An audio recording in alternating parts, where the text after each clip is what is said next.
வணக்கம். அதாவது பார்த்தீங்கன்னா, விழுப்புரம் மாவட்டம் விக்கிரவாண்டி வட்டத்துக்கு உட்பட்ட கஞ்சனூர் மதுரப்பாக்கம் கிராமத்துல வந்து இன்னைக்கு பார்த்தீங்கன்னா,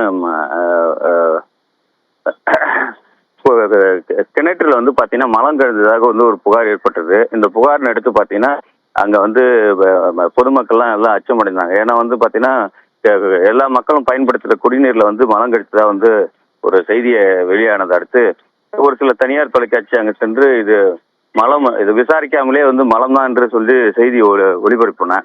இதனை அடுத்து மாவட்ட ஆட்சியர் தலைமையில் பார்த்தீங்கன்னா மாவட்ட ஆட்சியர் உத்தரவு பேரில் கூடுதல் ஆட்சியர் குடிநீர் செயற்பு அலுவலர் உள்ளிட்ட போயிட்டு அங்கே குடிநீர் வடிகால் வாரியத்தை சார்பில் அடங்கிய குழு அங்கே போயிட்டு அங்கே ஆய்வு மேற்கொண்டனர். அப்பொழுது பார்த்தீங்கன்னா அப்பகுதியில் வந்து அங்கே கிணத்துல இருந்து வந்து பார்த்தீங்கன்னா தேனடை என்றது தெரிய வந்தது.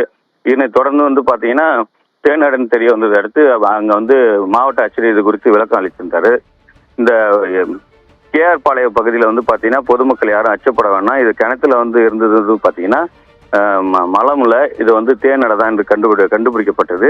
இதனால தற்காலிகமாக பார்த்தீங்கன்னா அந்த கிணத்து மேலே வந்து மூடுறதுக்கு இரும்பு கம்பிகளான வேலி அமைக்க வேண்டும் மாவட்ட ஆட்சியர் வந்து விளக்கம் அளிச்சிருக்காரு. இது போன்ற செய்திகளை வந்து தனியார் தொலைக்காட்சி ஒரு சிலது வந்து தவறாக வந்து செய்தி வெளியிட வேண்டாம் என்றும் மாவட்ட ஆட்சியர் வந்து வலியுறுத்தியுள்ளார். விரிவான விவரங்களுக்கு நன்றி கோபிநாத்.